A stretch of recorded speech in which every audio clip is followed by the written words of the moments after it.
Good evening. Wait a minute now, all of y'all go to church. Good evening.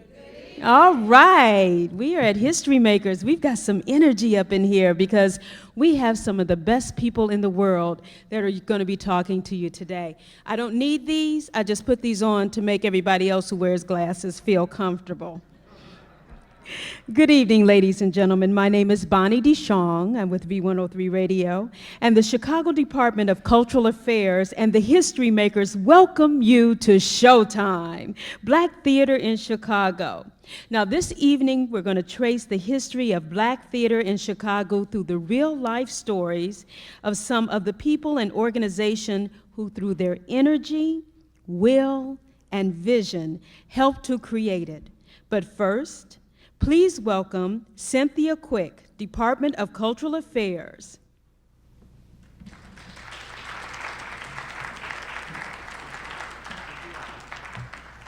Hello, thank you, Bonnie, and welcome to the Chicago Cultural Center.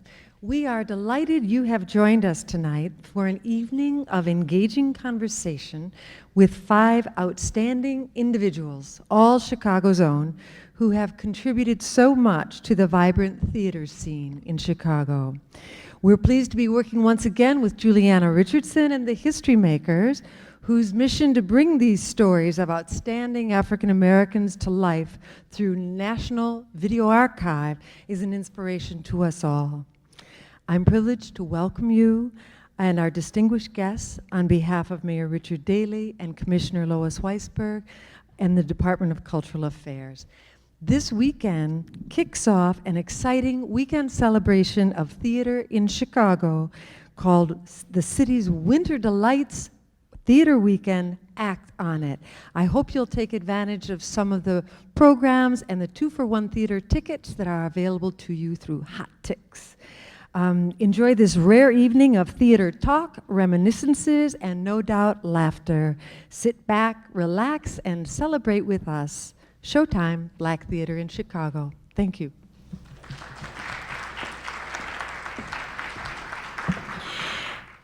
We would also like to thank Isaac Hayes Restaurant for providing the food for the reception. Give them a round of applause, y'all. Those ribs are good. Now I want you to do an exercise with me. Reach into your purses or onto your sides and pull out your cell phones and pagers. Lift them up and hit the off button, okay? We don't want any pagers or cell phones to even take a moment of distraction, all right?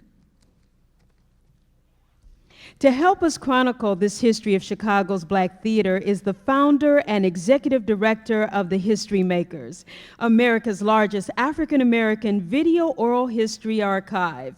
Please welcome Ms. Julieanna Richardson.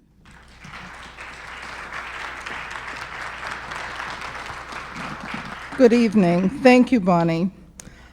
I'm especially proud to be here tonight simply because my career began in theater.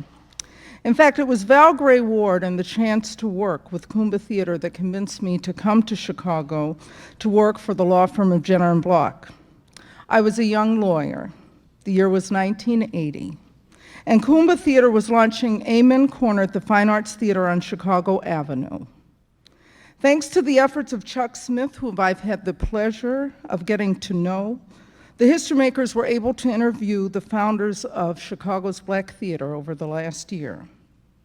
The interviews are now part of our singularly important African American video oral history archive, which will, by the time we're finished, include over 5,000 interviews in a digital format that will be searchable by image and text.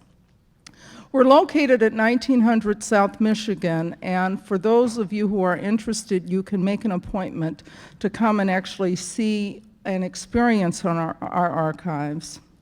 This year, we will be launching the HistoryMakers Education Institute. In fact, I'm proud to announce that Chicago Public Schools has granted us $150,000 to start this initiative this year.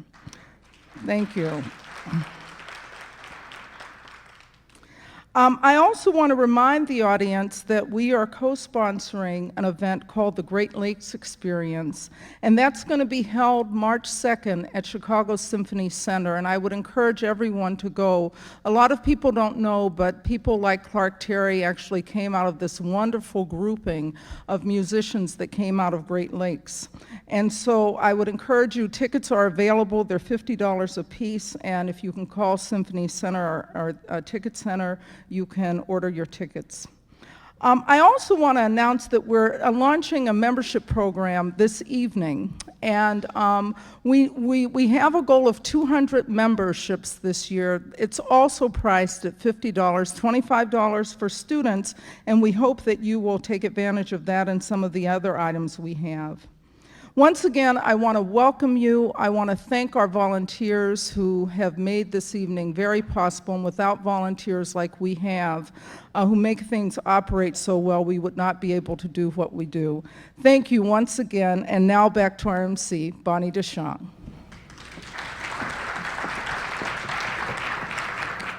Now we'd like to welcome Frank Guyan. He's the Director of Community Relations for the Tribune Company. Now, they have been a longtime sponsor and supporter for the History Makers since its inception. Mr. Guyan.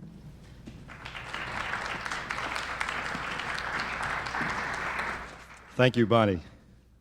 First of all, let me just say that it's a pleasure to be here tonight. As Bonnie stated, I'm Director of Community Relations for the Chicago Tribune, and we are definitely a big supporter of the History Makers and the theater in Chicago. I think this is a wonderful occasion here, this project that captures and archives our rich history, and particularly on this evening, Chicago's rich Black theater. And like History Makers, we know that the theater captures the life and the times and the lifestyles of the people, and for that we are grateful. Thank you for having the Chicago Tribune as part of this evening. God bless. And here's Bonnie.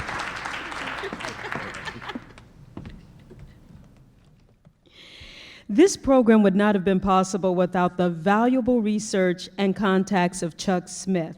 He assisted with the interview process and helped to assemble the panel. A well-known director and teacher, Chuck is co-founder of the Chicago Theater Company. He is artist in residence at Columbia College and resident director at the Goodman Theater. He is also one of the men that gave me the confidence to go on stage and become an actress when I first moved to Chicago. And he's also a very, very good friend. Please welcome our moderator for this evening's discussion, Mr. Chuck Smith.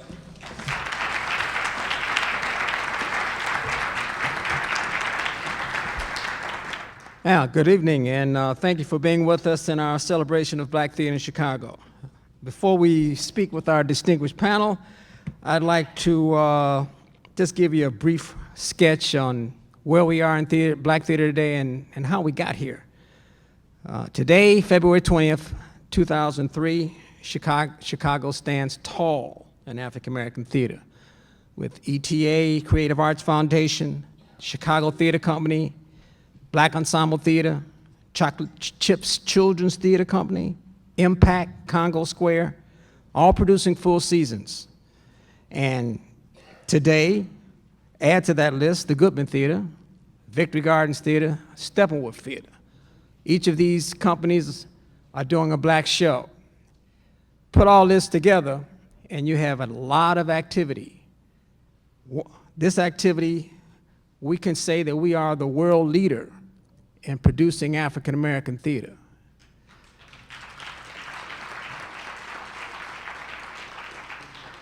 And this is wonderful, but everybody should understand that this is no accident. Black theater has been in this city for a long, long time. It's a tradition. And truly, if we stand tall today in Black theater, it's because we stand on the backs of our ancestors. The first play I remember seeing was in the early 50s at the old Parkway Community House on 51st and South Park. That's King Drive to you young folk. My grandmother took me there to see my Aunt Willa in a play called The Monkey's Paw. The performance took place in the center's loft, and the group was called the Skyloft Players, founded by none other than Langston Hughes. That was the 50s, but Black theater began in this city long before that. In 1905, the Pekin, located at 2700 South State Street, first opened as a saloon and gambling den. The owner, Robert Motts, was encouraged by residents and city officials to make the place more respectable. So Motts transformed it into a cabaret-style setting with entertainment and music. The Pekin Theater Temple of Music thus became Chicago's first local all-Negro show in the city's history. It became so popular that Motts enlarged and remodeled the space into a modern playhouse. The new Pekin Theater opened in April of 1906 with a resident company of players and musicians. New York's Lafayette Theater, founded by Anita Bush in 1915, is considered the country's foundation of African American theater. However, Chicago can take pride in recognizing that New York's Lafayette Theater began almost 10 years after the success of our Pekin Theater. The next major theater activity came from the Negro Unit of the National Theater Project in the mid to late 30s. A division of the Works Progress Administration, WPA, the federal theater hired unemployed to work in various artistic disciplines, including theater and many others, in many cities across the United States. The Negro Unit in Chicago first produced in the theater located at 55th in Indiana, then later at the Princess Theater in downtown Chicago. The most renowned of the productions from this group was by Chicago playwright Theodore Ward, The Big White Fog. The play ran for many weeks in Chicago, then was remounted in New York. Another popular federal theater production was The Swing Mikado, an original adaptation from the opera, The Mikado. This production was also remounted in New York. The Federal Theater Project closed abruptly in 1939 when Congress, fearing an upcoming war, cut the funding from the program. During and after the Federal Theater era, Black theaters continued to produce on their own. The Negro People's Theater started in 1938. Other companies of the late 30s through 40s included the Negro Drama League, the Richard B. Harrison Players, and the Negro Theater Guild of Chicago. The 50s continued with the before-mentioned Skyloft Players, the Tempo Players, based in Washington Park Fieldhouse, the Center Aisle Players at 37th and at the 37th Street Wabash YMCA, and the Drama Incorporated at Lincoln Center. These groups and other theater companies regularly sent production notices to newspapers like the Black-owned Chicago Defender, which has had its own theater critic since 1910. The Chicago Black theater groups of the 60s to the present will be included in the discussion with our panelists. And with that, I would like to say it's been a pleasure working on this program. And now back to Bonnie DeShong.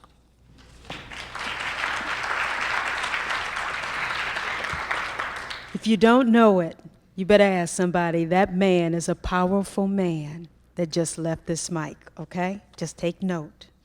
Without any further ado, the HistoryMakers, in collaboration with the Illinois Humanities Council, like the Chicago Cultural Center and Tribune, are proud to present Showtime.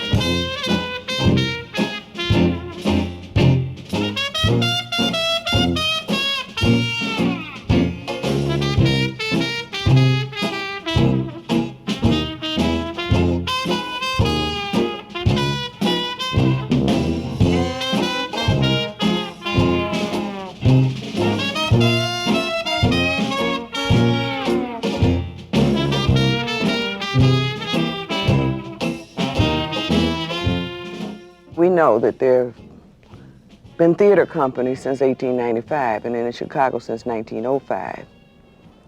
The company that I was in, called Drama Incorporated, at the same time, and its predecessor was Skyloft Players, out of which a number of significant artists came. when I see a piece done on Black theater or theater in Chicago, and how some of the people just ignore or try to ignore. They can't, because a lot of the people that's with them today either came out of Kuumba, and Francis and I were one of the founders of ETA, and Vince Cullors and Archie Weston was an attorney, Joan Brown, and Harold Johnson, who's the coroner by now. Out of Drama Incorporated, Abner and I formed ETA. ETA was Ebony Talent Associates, so we changed the name from Ebony Talent Associates to ETA. The mission was basically to put on theater, to learn, study, and to create theater, to have a Black theater. Our statement was Black theater promoted by Black people. And when we first started, it was writers, musicians, and it was at my house at 1712 East 84th Place. And the writers would be upstairs and the dramatists would be in the living room, and we started that way. We took art everywhere, in the taverns, on the street corners. We used to take songs like, "Were you there when they crucified my Lord?" Well, we would change it. "Were you there when they shot poor Malcolm down?" And Fred Hampton or whatever, and we would do all the, "Oh, sometimes it causes me to tremble." They wanted to hire me as a drama coach to to coach the actors for the white directors. I said, I'm not going to do that. I'm a director, and that's what I want to be. So they said, well, no. And so then the coalition got the Blackstone Rangers together and put them on a bus and went out to WTGW and took over the station. Jackie Taylor was a student and lived at Cabrini Green, and I went there and did Harriet Tubman, and I didn't even know that I had this effect on her life. The teacher said, "Come out because we have this woman here," and she said she caught us by the collar and brought us out and said, she said, "And you performed," and I knew from that day on that that's what I wanted to do and wanted to be. I made Cooley High in 74, and Cooley High was one of the first major movies that was made here in Chicago. And the story was a story Eric Monti wrote about growing up in Cabrini. And as an actress, I just felt here was a perfect role for me. I had grown up in Cabrini. I went down and I, put my little bangs on my head and looked the age I was supposed to look, and went down and got the role. One morning, looking in the paper, they were holding auditions for actors at the Experimental Black Actors Guild, affectionately known as X-Bag, with the founder of Clarence Taylor was there. And we had an audition, and we got the part, and that was our beginning. After Victory Gardens, I was really thinking that, oh, now we're going to really do our north side thing. This is way before what they call now cross-cultural casting, colorblind casting. The north side had an interest of maybe doing one show with African-American content at that particular time, so we'd all clamor for those one or two jobs. Really didn't find that satisfying, and so we decided to create our own venue. So in 1984, we formed the Chicago Theater Company. I had traveled, I had done a couple of things in Hollywood, and what I noticed about the industry was that, number one, we as black folks, we didn't have much control. Number two, the images that were being portrayed at the time, not only were they degrading, but they were a lie. I wanted to be a contributor, I wanted to be a catalyst for change. I couldn't do it in film because the door was just too thick and too closed. I mean, at that time, there was absolutely no women at all, and blacks were almost non-existent. But in the theater, I felt I could make a difference. And what I wanted to do was to create a company that would perpetuate the positive images of African Americans, that would tell the history of who we were, would tell it honestly, and would enlighten and educate in terms of how much we have given to society.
I was sitting back there and I couldn't help but smile because when I moved to Chicago in 1976, all of those people helped me, took me by the hand and said, "Come on, gal, you can do this if this is your dream." That is why I want you to give a warm round of applause to all of these wonderful people, to Val Gray Ward, founder of the Kuumba Workshop, to Okoro Harold Johnson, co-founder of ETA, Jackie Taylor, founder of the Chicago Black Ensemble, and Douglas Allen Mann, co-founder of the Chicago Theater Company, and to Chuck Smith, tonight's host. It's showtime, y'all.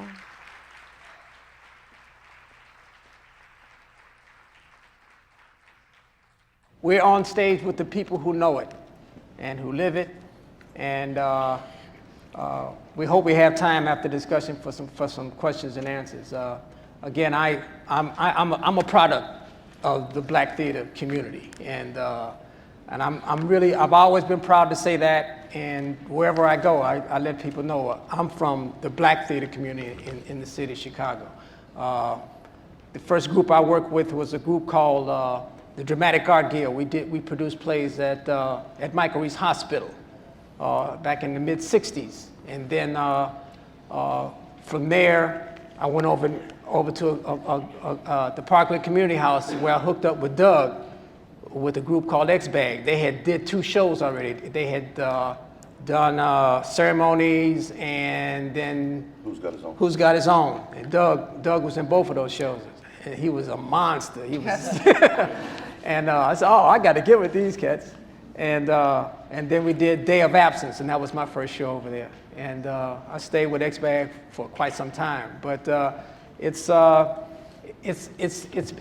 wonderful experience, and it's wonderful to know that I'm rooted in that Black theater ethic.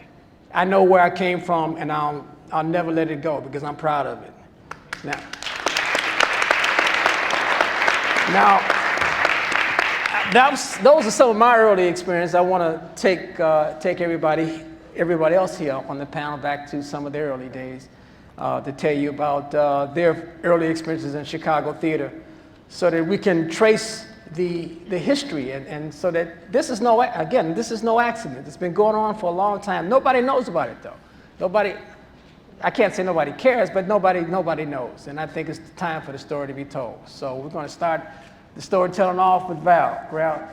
Tell us about how you started your company, why you started your company, some of your first experiences in Chicago. Okay, Chuck, I'll have to go back to, I was born and reared in the oldest all black town in America, Mound Bayou, Mississippi. Thank you. Thank you. And so I was born and rooted in not only theater, but black life. It was founded by the ex-slaves, and I swear I'm not bragging, of Jefferson Davis and his brother Joseph. And the town was founded by Isaac T. Montgomery and Benjamin Green. So we had preschool prior to Head Start. I had a woman who had finished Tougaloo, as Harold talked about earlier, college by the name of Alice Morris, who taught me music and drama. I went to her school before I went to the big school, right? And so we had 4 private schools there, and each person taught you music and drama and elocution, all of this. So I was steeped in not only my blackness, but knowing who I was. But my earliest shows were minstrel shows other than school. The Silas Green from New Orleans, and they brought in Bessie Smith and I can just name so many people. But I was always exposed, and we did operettas, and we had to do Thanatopsis and Invictus and Annabelle Lee, but we did Langston Hughes, Jesse B. Simple, and all of the things that later on that I did from Kuumba, because my parents took the Crisis magazine, the Chicago Defender, and the Pittsburgh Courier, and there was the Mount Bayou Advocate. So I was steeped in it, and I thought when I got to Chicago at 19 that everybody knew black history and black literature, but they didn't. But that was my earliest exposure, and then later on Kuumba, and we'll talk about prior to Kuumba. Well, my theater really started in high school here. I went to DuSable High School, and at the time there was a gentleman there, head of the band, who turned out some of the greatest jazz musicians the world has ever known, and more jazz musicians than any other institution in the world, Captain Walter Dyer. Captain Walter Dyer did a show every year with the students called Hijinks. And this was his way of getting money for his musical instruments, because the Board of Education was. So that was my first experience, Hijinks. I wasn't in Hijinks, but I saw it. That's the first time I saw anything close to a real play, theater experience. But then I went to Tougaloo College in Mississippi, and I did a play called The Fool by Channing Pollitt. I came back to Chicago, went to Roosevelt, and set up in Roosevelt for 2 semesters, and they waiting to do a part, but they never had a part for a butler. So I didn't get to do a part. So Abner Joan Brown, the co-founder of ETA, and I went out into the community, and we got into an organization called Drama Incorporated, which had been set up by a lady named Lillian Tompkins. She was the seamstress for the Goodman Theater, and she was steeped in theater. She wanted to do black theater from her experience. There were a number of, we were doing primarily white plays. I think we did The Fugitive Kind, we did Eloise, we did Wuthering Heights, but I want to tell you an experience. That was the way we taught the way we got teaching, we would each pay $3 to a teacher once a week. And we had 2 white teachers and 1 black teacher. And it's a very sad story with the black teacher. The black teacher had a PhD from Goodman Theater back in the 40s, and he sat in the class and nobody would speak to him, nobody wanted to sit next to him, but he stayed there, got his PhD. So he became one of our teachers at Drama Incorporated. However, and he directed several of our plays, nobody would hire Wesley Johnson. Wesley Johnson had his PhD from Goodman, but nobody would hire him. No white theater, and that was mostly where you had to work was white theater. Nobody would hire him. He ended up at the Indiana Theater on 58th in Indiana as the janitor. And he drank himself to death. Wesley Johnson, a great, great artist, but that was his experience, and that was the times.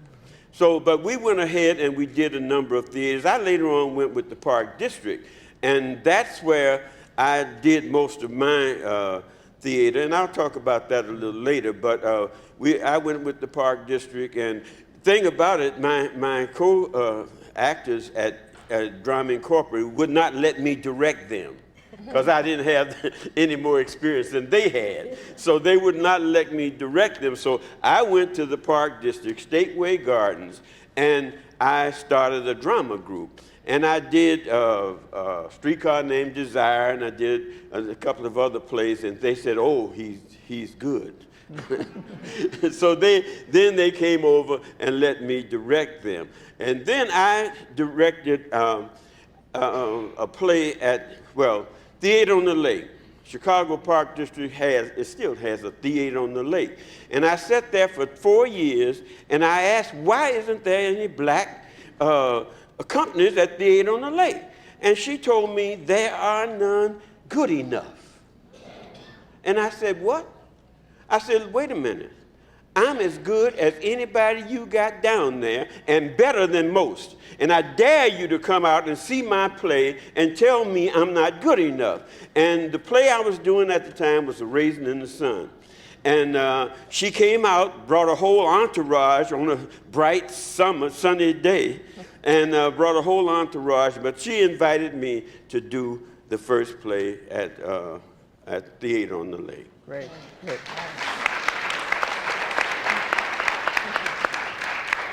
Jackie, why don't you tell us your little background story? Well, my first theater experience is quite interesting in that it's twofold. I grew up in Cabrini on the north side, which is no longer here now, but and our pastime was throwing bricks through windows. We had a lot of fun doing that. And one day we were outside throwing bricks through windows by Seward Park, and the drama instructor, who we didn't know was the drama instructor, he came out and started running after us. And I did not run fast enough, and he caught me. And he said, you know, you could go to jail for destroying property. And he said, I'm gonna give you a choice. He said, I'll call the police and you can go to jail, or you come up to the drama class and you take drama on Mondays and Wednesdays. I said, I'll take drama.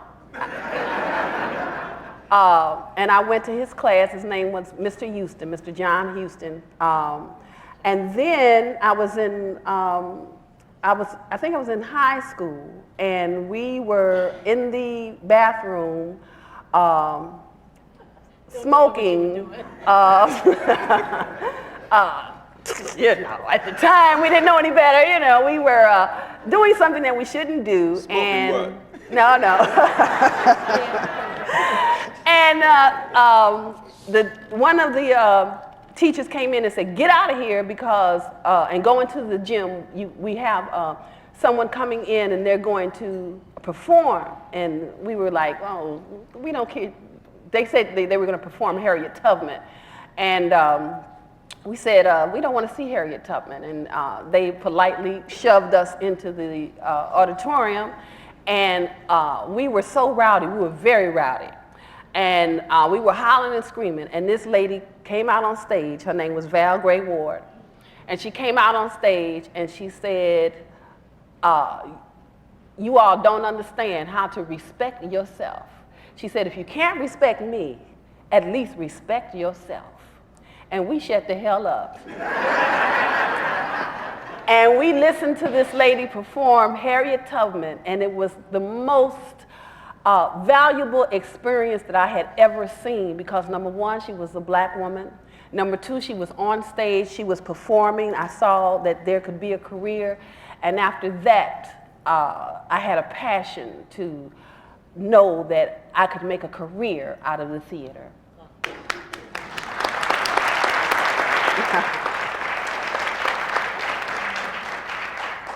Okay, Doug? Well, my experience is a little different. Born and raised in Chicago, but when I was 15, my folks moved to Michigan, and when I was 16, I found them. So, in high school in Michigan, a friend of mine was doing a play, and I was like, walked in to see it was the Diary of Anne Frank. And it just struck me because I was like, wow, I could do that. Been play acting all my life. I could do that. And that led to me doing all the school plays. But what was interesting is that I never knew anything about my own stories or my own people and plays. So, graduate from Michigan, get back to Chicago. So I'm working as a meat cutter. There's an article in the Sun-Times newspaper, black acting troupe looking for actors. I go there and they hand me this script called Ceremonies and Dark Old Men. And it just really just grabbed me. I was very fortunate that I got the role of Theo, and I was off from there. So I was kind of like just submerged into it. So I missed all of that history, all of that wonderful history that existed. But boy, I was glad that I found it and met all these people, and just haven't been able to stop since. But X-Bag is, you know, X-Bag is part of that history that we're talking about. X-Bag is no longer here. Neither is the brother who sort of mentored Doug and myself, Clarence Taylor, you know, and Claudia Young McCormick, and Gene, they were all there, you know. The lake, yeah. So, but you know, like X-Bag came out of the Parkway Community House system that they were doing shows all over the city, Hull House plays, and they had a section of Hull House at Parkway, and that's where Clarence Taylor came out of. And then when the Hull House thing sort of fell through, they wanted to keep the theater going, and so that's how X-Bag evolved. And out of X-Bag, eventually came the Chicago Theater Company, which is still there. So, you know, the tradition continues. And so, Val, Kuumba, tell us how did it start? And why did it start? Can I just regress a little bit, Of course, Chuck? just a little bit. Because I belong to a group called To Make a Poet Black. How many people remember Conrad Kent Rivers? Milton Lamb, Claudia McCormick also used to be a part of that. And Walter Connor, we did that. We did To Make a Poet Black. We did all the works of black artists. And then I founded a group, oh boy, I'm in Chicago, might as well get in trouble, I'm at home, right? I had a group called Artists for Freedom that was prior to Kuumba. And Ben Fernandez and his sister Barbara, we called her something else, Tennyson Stevenson, Bootsy. Yeah. Bootsy and Tennyson and Retta Hughes and Tennyson Stevenson and several other people. But the Shaw brothers, prior to politics, belonged to Artists for Freedom. And what we did, oh dear, I said I was going to get in trouble, didn't I? Well, hey. But this was prior to politics, right? And anyway, we used to go around and perform at all the civil rights organizations. When Dr. King was at McCormick, not McCormick, what is where they're building now, the football stadium? Soldiers Field. And Mahalia Jackson, and at the, I can't even think of all the places. But anyway, we performed every place. And then OBASI, Organization of Black and African American Culture, Hoyt Fuller called together people, writers like Ronald Fair and David Lawrence, long before you all were still young, babies. And Walter Bradford and others were part of that arts organization at 3831 South Michigan, the South Side Art Center, where Gwendolyn Brooks and Charles White and Margaret Burroughs and Margaret Dana and others had started. And they had, its claim to fame was Mrs. Eleanor Roosevelt had opened the doors during the WPA. Anyway, that's where Obasi would meet. And Ann Smith, she is Dr. Ann Smith at Circle now, was the first director of that theater department, theater part of the arts organization. But somehow we didn't get together. So out of that, Kuumba then was founded at my home. I lived 1712 East 84th Place at the time. And Kuumba Workshop started as an arts organization, writers and dancers and singers and so forth. And we brought in as many speakers like Chancellor Williams and John Henry Clark and Sterling Brown long before people today are talking about, oh, you ever heard of Sterling Brown? And yeah, we brought them like 30 years ago. But anyway, people like that and James Baldwin and others, and we didn't start out doing plays at Kuumba. We started out reading the newspaper and sociology and psychology and Before the Mayflower and I don't know how many other books. And then we would put together the ritual out of what we had read and studied. We would do a workshop, and then on the weekend we would do a performance. I think the first play that we did was not Ceremonies, no, long before Ceremonies in the Dark of Oh Man. What was that about the grandmother cooking the thing and feeding the people and killing them? Oh, Contribution? Contribution, Ted Shine. That was the first formal play that we did. Yeah. Otherwise, we did the works of Gwendolyn and Margaret and John O'Killens and whomever. Right. And put them together and for plays. That's good. Let me. Yes. It's Okoro, ETA. How did it get started?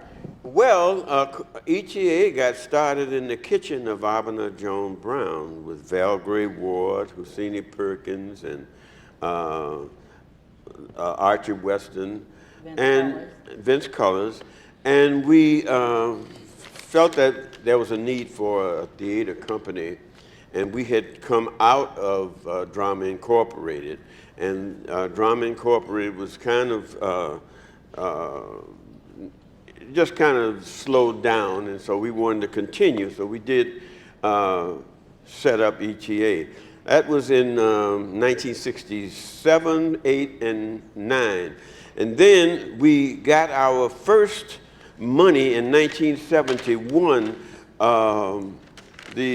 What was the young man, the gentleman who worked for the National Endowment? Van Tyre Whitfield. Van Tyre Whitfield got the job at the National Endowment, and so he got our first money, $12,000, to start a theater company. And that's the way ETA got started financially. That was 1971. And we were going around to various places trying to find a home. And everywhere we would go, we would brighten it all up, build a stage, put lights in. And one particular place, 366 East 47th Street, we built this stage, cleaned it all up, painted it, and it was a Democratic Hall. And they came in as soon as we finished cleaning it up and said, this would be a good place for our poker game. And so we moved around to different theaters. And finally, we ended up at the YWCA on 62nd. And I was the only director at the time. As a matter of fact, for 12 years, I directed most of the plays. And we did, I even wrote some of the plays. We did Up From Ashes, Mood Indigo, which was Duke Ellington, the Regal Theater. Jackie, you remember that? Yeah. And A Change Is Gonna Come, Sam Cooke, the play of Sam Cooke. I didn't write that, but I directed that. El Haj Malik, The Life of Malcolm X, which was one of the plays that I thoroughly enjoyed doing. And Ron Milner wrote a play called Jazz Set. And it was really an unusual play because he set it out to do exactly with a play what the jazz musicians do in a jazz set. And I read the play about 30 times and still didn't understand it. So I called Ron, and he said, well, come over to Detroit, and we'll talk about it. I spent 4 days in Detroit, and I ended up understanding the play, but I said, you better come on back and you talk to the cast and tell the cast about Jazz Set. Jazz Set turned out to be a fantastic production with Sherry Scott of the Earth, Wind, and Fire, and a young man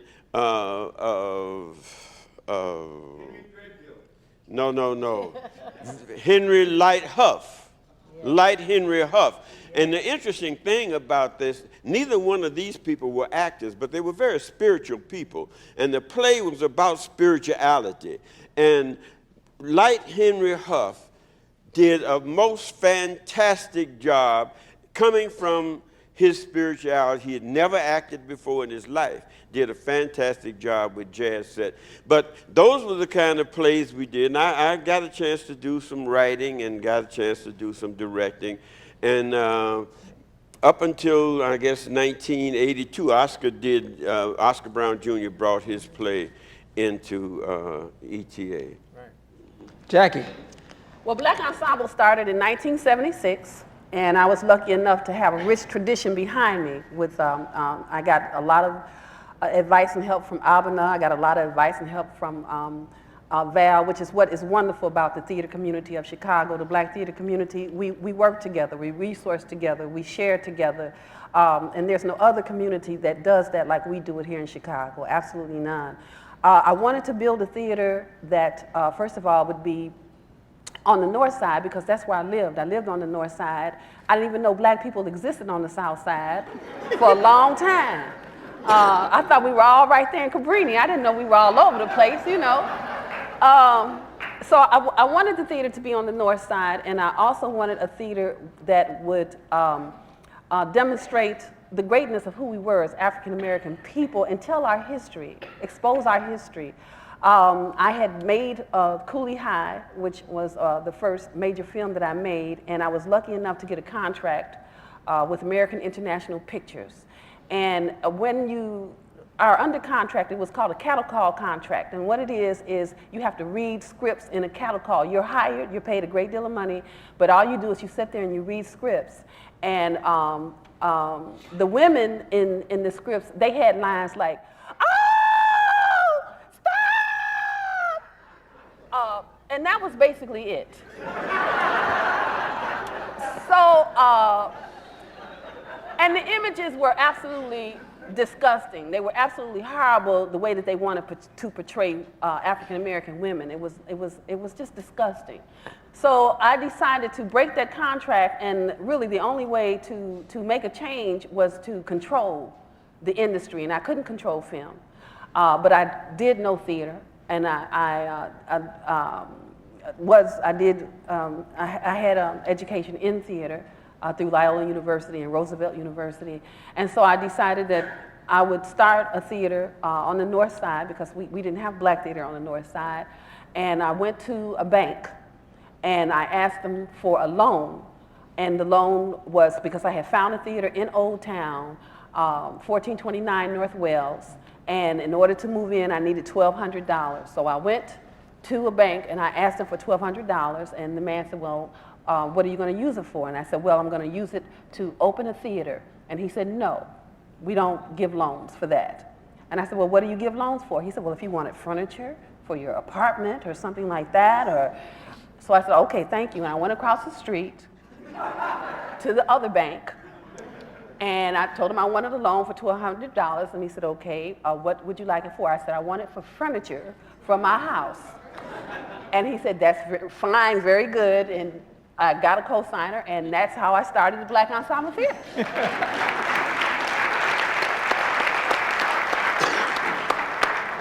Okay, Doug, tell us about Chicago Theater Company. Like Chuck mentioned, we were with X-Bag, and the executive director, or we affectionately called him he insisted that we call him the HNIC, Clarence Taylor. And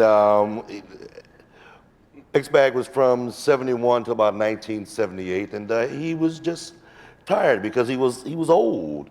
He was my 8th grade school teacher, and he was old then. So we disbanded, and something strange was happening on the north side. There was all of a sudden there was this awareness that African-American plays and the European theaters started to begin to produce these plays, one a year. And so we were all clamoring and running up there trying to get that one acting job that was available. I happened to be understudying for a particular part and got into rehearsal, and the guy says to me, the director says to me, he says, no, Douglas, black people don't act like that. Now imagine we're going back into the 70s, you know, the afro out to here, dashiki, black fists around my neck, and he's telling me how black people act. Okay. So needless to say, that relationship didn't work out too well. But what I found out from my next audition was that it's kind of like blacklisted, really. I went to an audition at another theater company, and the director said to me, oh, weren't you covering for that other job over at such and such theater? And I knew then that my north side acting career was over. Parkway was lying dormant, where we had X-Bag. Lying dormant for maybe about 4 or 5 years. A couple of groups went in there and they tried to get something going, but they just never could get the thing off the ground. So I approached Chuck and I'm like, Chuck, let's go home. Let's get that space open. Let's open that space, and let's really show this city what we're really made of. 1984 that was, and we've been going strong ever since. Yeah, we got the open the show. The first 2 productions we did, Poe and a piece called Suspenders. They both got Jeff nominated. Poe won a Jeff, you know. So it got off to a flying start. It's never, you know, the reputation of quality productions has never once ceased at Parkway. And Doug has been there since. I mean, I cut out like about 6 years later, and but Doug has been there, and the tradition continues, you know. So. May I just go back a little to tell you about the founding of Kuumba and why the name Kuumba and some of the things that we did? First, we chose the name Kuumba because we knew that we didn't begin with the Mayflower, just here, that we existed before that. And at that time, Ron Karinga had just come out with the 7 principles.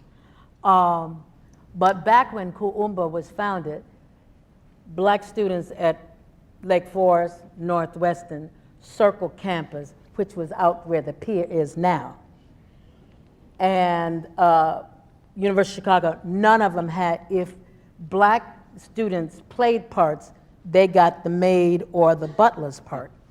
And so that means that Kuumba got the top students from these schools who wanted to be in theater, and we got the best of the best, and some of the people now are on Broadway, some in Japan and California and other places. But Black Folks Theater at Northwestern was founded out of Kuumba at 3831 South Michigan. Eileen Cherry, I don't know if she's still around. Eileen Cherry was a student then. Wayne Watson, who is now your, head of your schools, something, superintendent or whatever? City School. These were students then.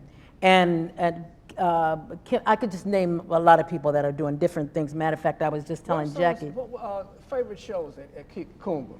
Oh, we did so many. We put so many together, but the Image Makers probably was, thank you, was probably one of the most popular shows, but James Baldwin's Amen Corner, according to the neighborhood. God,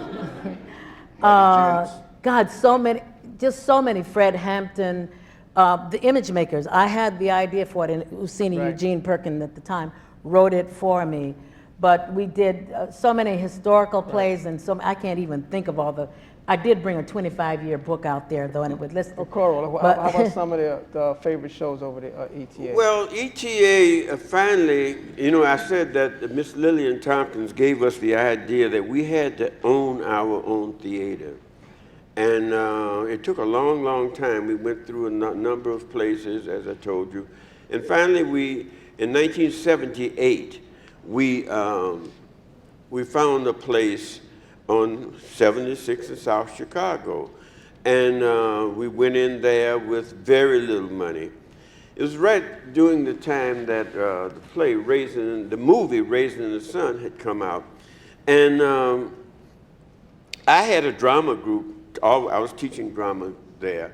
And the person who got the contract for the extras of A Raisin in the Sun was white, had no black people in his organization.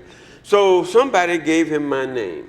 And I went down, and he said, well, do you have any black actors? I said, yeah, I got a whole school of black actors. He said, well, bring them down. I brought 35 people down there, and we went through the whole shooting of Raising in the Sun. He gave me a little part about that big. And then when I said, well, I know you're going to split the fees. You took 10% of all the salaries that everybody got. And I said, I know you're going to split the fees with ETA. And he said, no, we can't do that. So we said, we know what to do. We set up our own agency. Then the situation happened with John Johnson. Our name was Ebony Talent Associates. That's where ETA came from, Ebony Talent Associates. And John Johnson, who has Ebony Magazine, didn't like the fact that we were using Ebony. Although Ebony is a generic term, he took us to court and had us in court for over and over and over. And he spent $200,000 fighting us. The judge finally told us, said, wait a minute, look. You can't beat this man. He said, now, he's not going to win because the word ebony is a generic term. He said, but he can keep you in, and we were trying to build our theater there at 76 in South Chicago. So he said, why don't you just settle with him? I said, okay. So the agreement was that he would give us $15,000 to change the marquee and all of our stationery, and we would change our name. So we changed the name. Instead of Ebony Talent Associates, we changed the name to ETA. He thought that was a trick. You tricked me. And he had given us $5,000, supposed to give us the 10, and you tricked me, so I'm not going to give you the other $10,000. So we could not go back into court. We didn't have the money. We were trying to put it into the theater, and so we just ended up with ETA and $5,000. Wow. Chuck, may I just say? No, I gotta move on. Okay, I want to talk about production. I'll get back to you. Okay, Jackie. Some of your favorite shows. The Other Cinderella is my favorite show. Yeah. Muddy Waters, the Hoochie Coochie Man, and right now, the show that has propelled us to a national arena is the Jackie Wilson story. Which is, I understand, going to Broadway. Well, we opened April 3rd at the Apollo Theater in Harlem in New York City. All right. Doug, tell us some of your favorite shows. Oh, Chicago let's Theater see, I guess Pill Hill, Being Beautiful, Ritual, the list, sometimes these things just... Yeah. Have you seen Zandile? Yeah. Thank you. Yes. Yeah, the woman came all the way from South Africa to do that show, and that was another one that garnered us a Jeff Award. So those have been some of the highlights. Okay. I didn't give you my favorite show. You mentioned all the shows that you did. I didn't mention my favorite. Okay, your favorite. My favorite show was the Regal Theater. I wrote a play called the Regal Theater. I loved the Regal Theater on 47th and King Drive. I spent my whole life there. And one day I was driving down the street with Renako Jahi, and I was driving down King Drive and looked up, and there was a big hole in the side of this theater.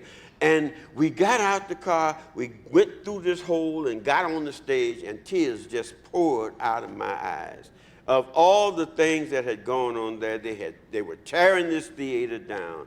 And I said, we got to do something. So I went home and wrote the play, The Regal Theater, and tried to put into the play all of the performers who had once been at the Regal, from the Ink Spots to the Temptations.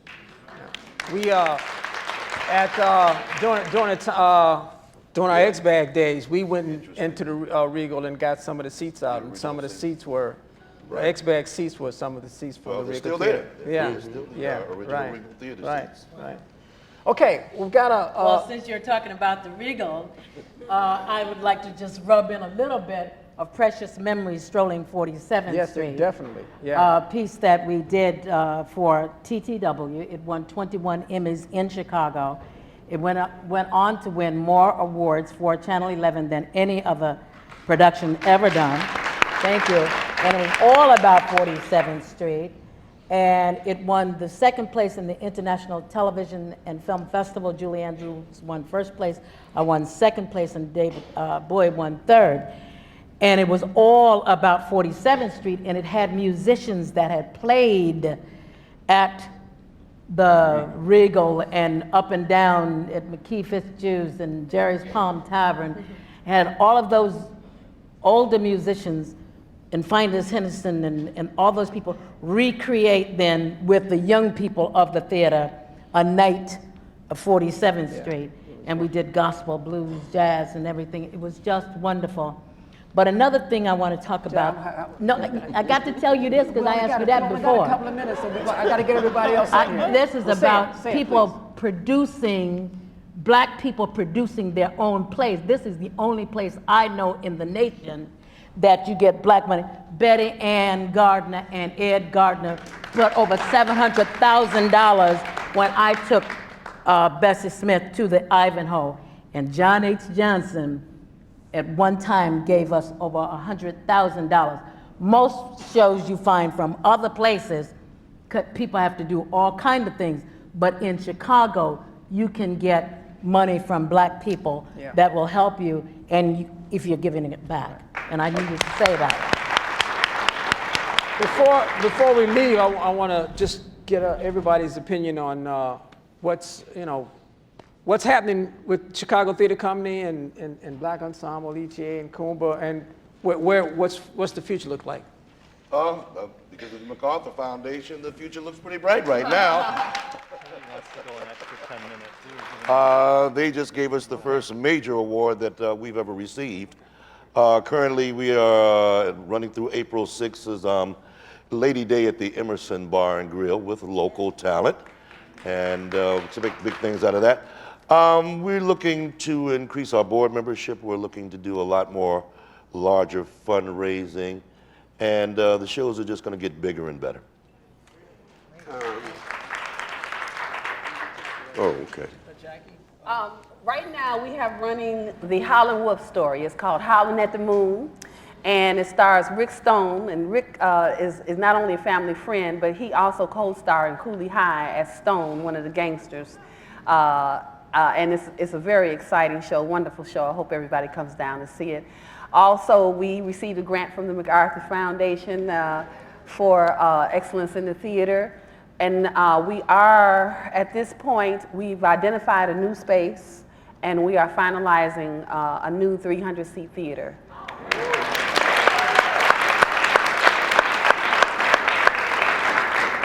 And ETA? ETA is in the process of expanding. We now have a 200-seat theater, and ETA is now building a $17 million expansion across the street from the regular theater. We now have $12 million, and we're going to start digging in the ground when we get $14 million. So we know we're going to do the other $3 million. Right. But we got a grant also.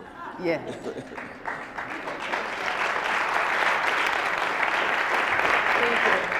Well, Kuumba survived 35 years and a little bit longer. You can find all of our papers at the Carter G. Woodson Library and also at the Harold Washington Library. What is Val Ward doing? I'm performing throughout the world. I'm doing a show called My Soul is a Witness, where I do 17 characters. And I have just recorded a CD by the name of Rhapsody in Hughes 101, the works of Langston Hughes.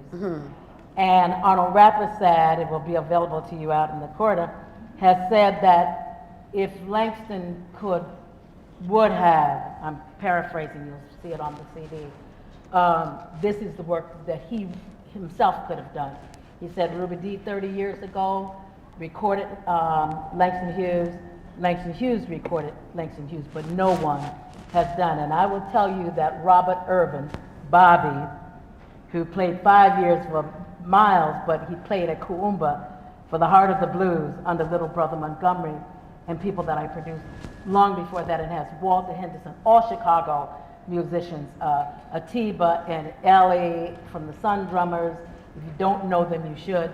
And I've already got a temporary, it was just released last Thursday, and I'm in negotiation now for the North Sea Jazz Festival, and ValrieWard.com if you will, if you do computer.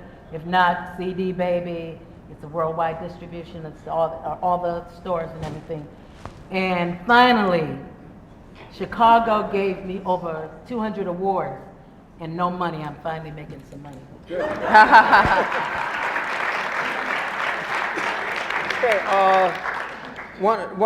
I'd like to, just wrap it up by asking the panelists to chime in on what we would like to see happen with Black theater in the city of Chicago. One of the things I've been working at for the last 5 years is trying to get find a publisher for some plays that I have a playwriting contest at Columbia College, and every year we push out a brand new African American play. And this is the contest is now in its 18th year, and I finally found the publisher. Northwestern University Press is going to publish seven plays out of the Theodore Award Prize for African American Playwrights. So that's one of the things that I've always wanted to see happen. I've always also wanted to see Chicago shows go on tour, and Sister Jackie here is starting to do it. That's one of the things that happens in our business. Our shows, all these great shows we put up, they go up and they die, and I think I think it's a sin, because if they could tour, it would be a lot more money for the artists. That's all. I got to interrupt again because Kuumba has taken shows to Japan, Osaka. I'm talking about on a regular basis. I'm talking about a touring circuit. I'm not just talking about a show. No, I'm not talking about a show. I'm talking about what I want to see. I'm just saying what I'd like to see that's not happening now. I would like to see shows out of Chicago go on the road on a regular basis. That's what I'd like to see. It's not happening now. That's all I'm saying. Okay? I don't want to get in. I think that to chime in with that, what I would like to see is that Chicago theater gets the national recognition that it deserves. I've worked all over the country, all over, and there is no talent like Chicago talent anywhere. Anywhere. No theater. Okay. I would like to say that I would like to be Kuumba to be remembered, because I've seen so many articles on Black theater in Chicago, but no mention of Kuumba. And I think as Black people, we owe that. The same thing we're saying today. You're here today, baby. No, not just here today, but I know, but I'm saying when there are articles done by Black people or white people. I saw a couple of national articles on Black theater in Chicago. And I said, how are you going to not mention it? And Juliana Richardson, who has us here today, came from Kuumba. Bonnie DeShong came from Kuumba. And I'm saying that if we're going to perpetuate ourselves, we have to do exactly what we're doing. I praise you all the time wherever I go. And I would hope that, I mean, the people that are in Hollywood or Broadway today, I could just go down, didn't start at the Goodman, they started at Kuumba and X-Bag and Black Ensemble and so forth. And we need to say that. Yeah. Sam Greenlee wrote a book, Spook Who Sat by the Door. And he had to go to England to get this book published. And when he came back, he they raised the money, I mean, through their own people, went around raising, came up $200,000 short, went to United Artists, and they took the distribution rights, and they just wiped the play. They got their money back and wiped it out. What I'd like to see is that we have a publishing company and a distribution movie company here in Chicago. Because there are a lot of black movies being made now, but we always got to go to somebody else to distribute them, and we always got to go to somebody else to publish our stuff.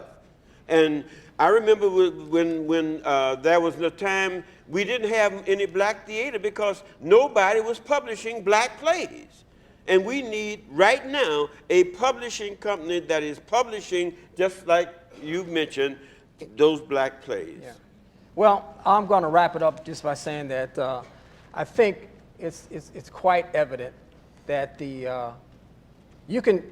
all I got to do is think about it, and you name a city in this country that does more African American theater on a regular basis, on a continuous basis, than the city of Chicago.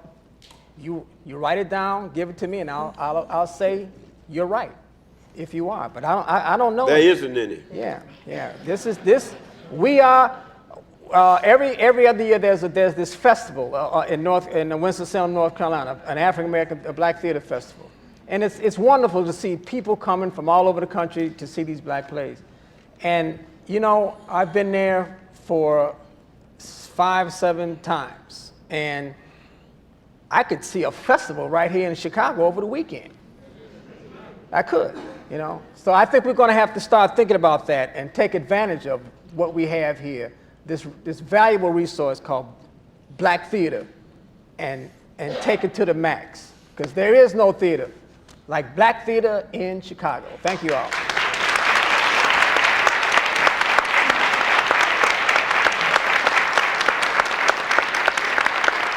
Told you they were awesome, didn't they?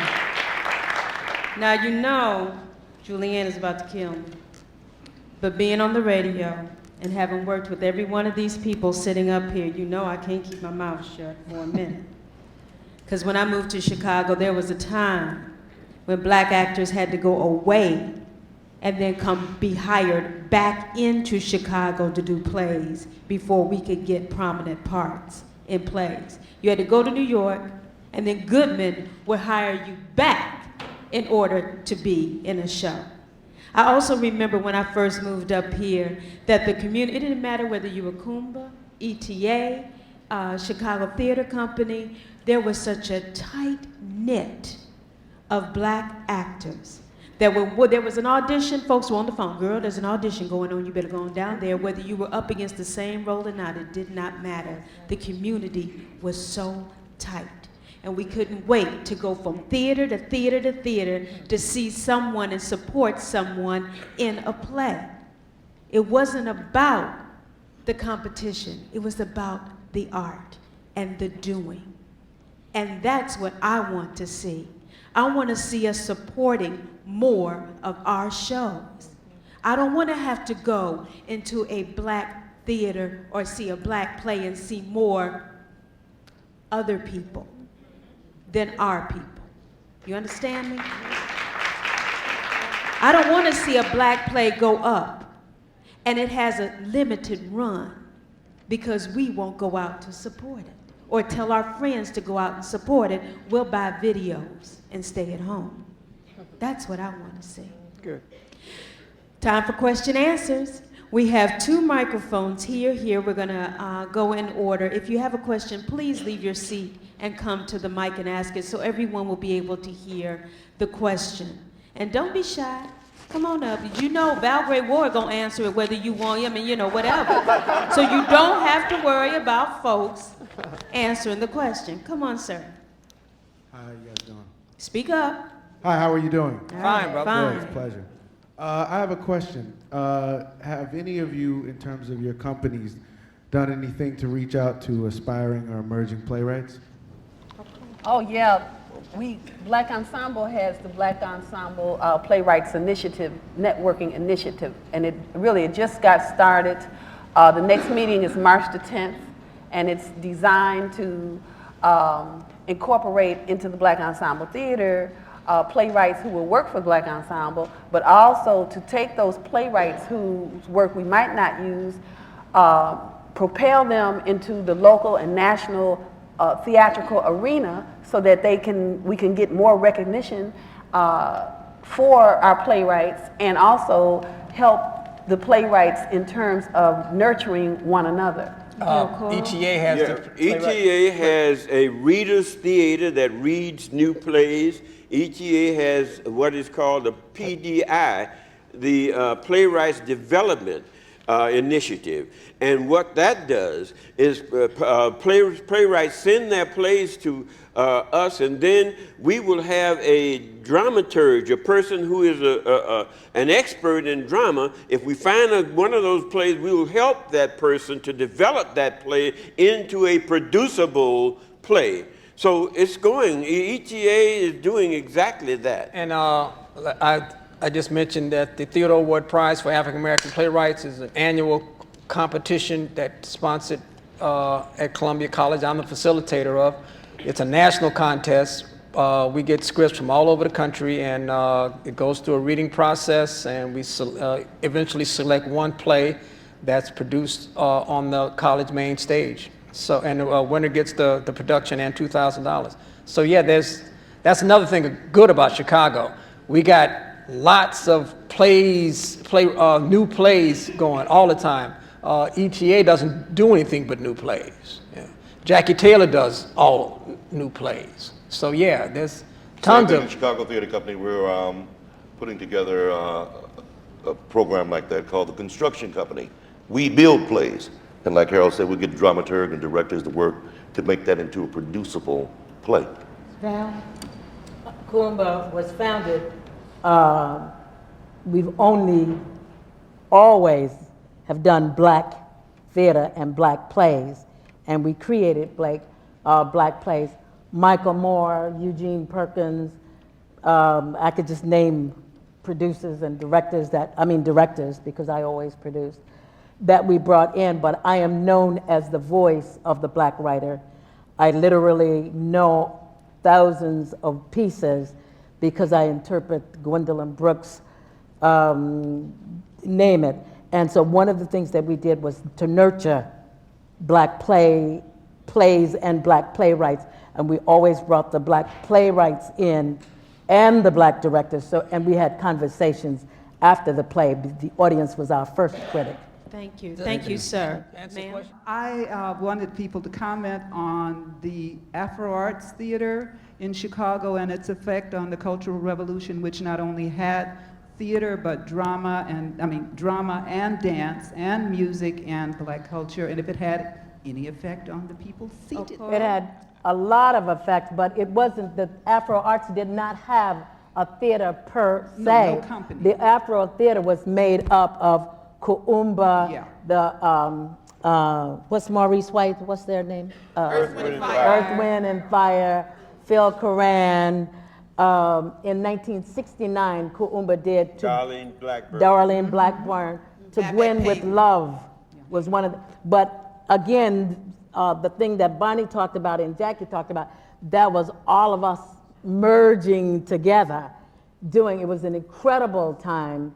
And that also led to, coming together in terms of the organizations merging into an organization called the Black Theater Alliance, which is now the African American Arts Alliance of Chicago, where you got all the theater. Jackie's the president. We got all the theater companies, all the black companies. We got dance companies. We got music organizations. We got visual arts organizations. Yes, I mean, that tradition And the continues. League of Chicago Theaters, too. Phil Coran was the leader, head of the Afro Arts Theater, and he started out on the beach and brought theater into that facility. And as you say, Earth, Wind, and Fire came out of there, and a number of the other bands and people musicians, like dancers. Ben Stokely Carmichael spoke there. Oh, everybody. But I was trying to think of the name of the family, the Reverend Jackson. Reverend Jackson started out in Stateway Garden. Spencer Jackson family, yes. Yeah. Next question, please.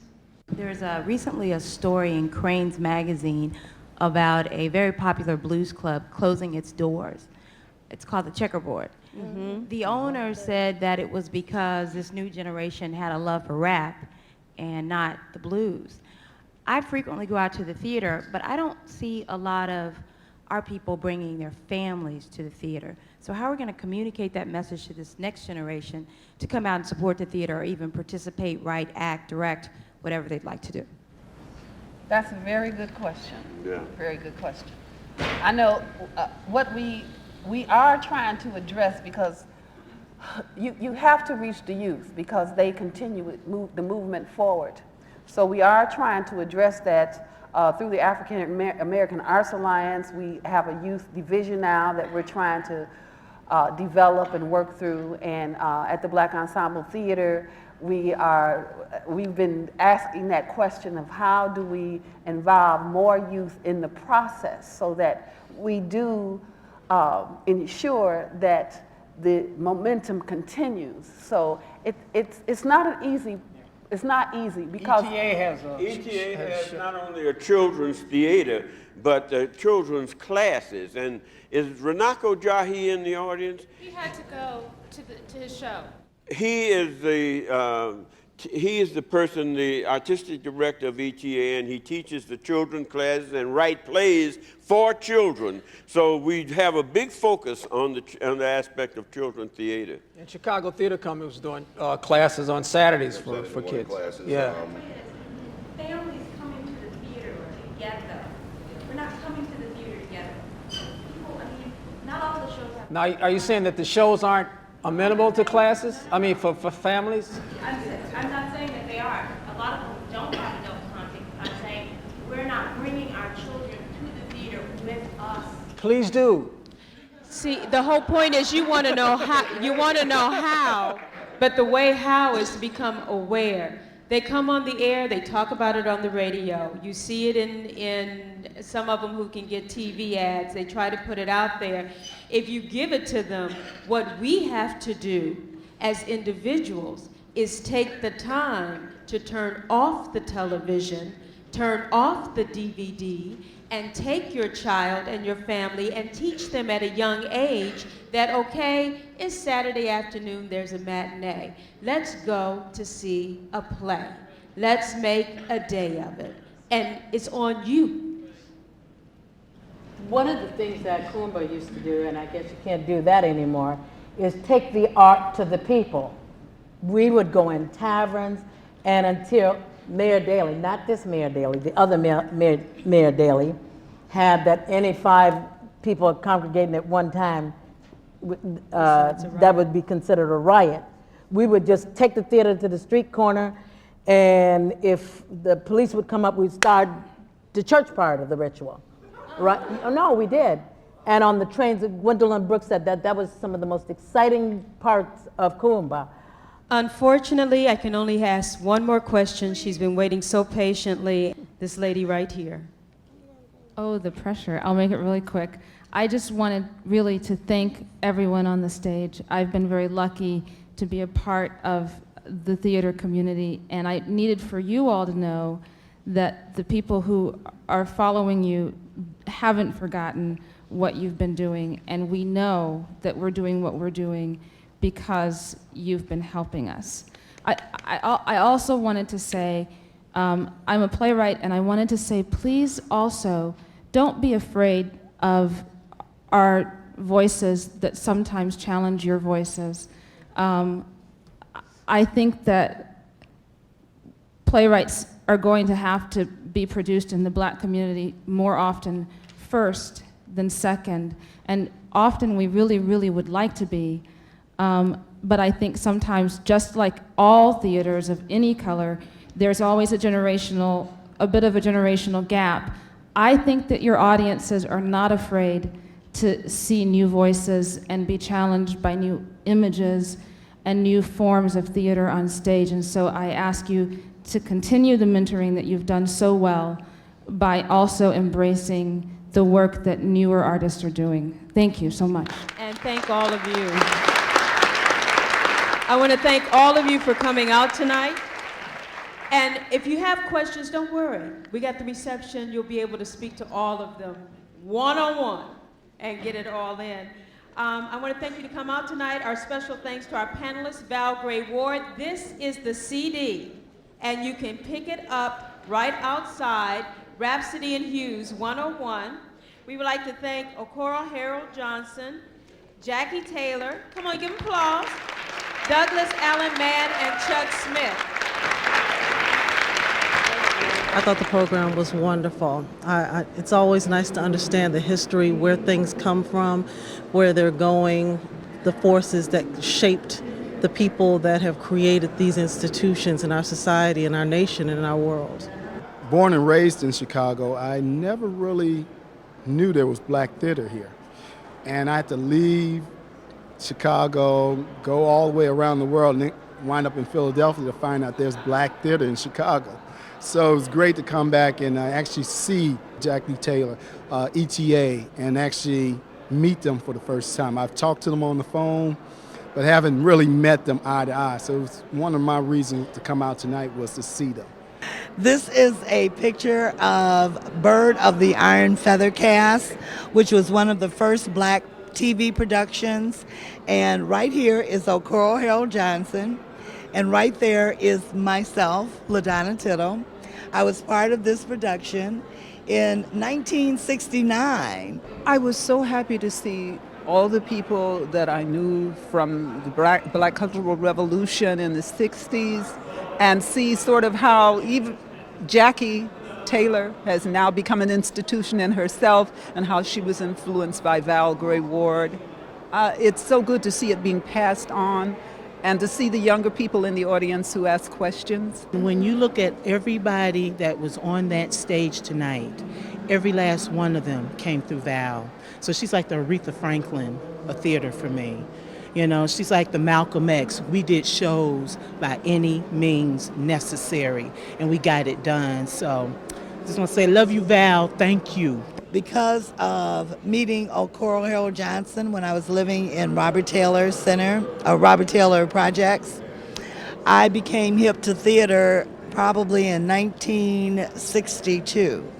And I just honed in on those talents, and ETA, I consider them my neighborhood theater and the reason why I am still in theater today.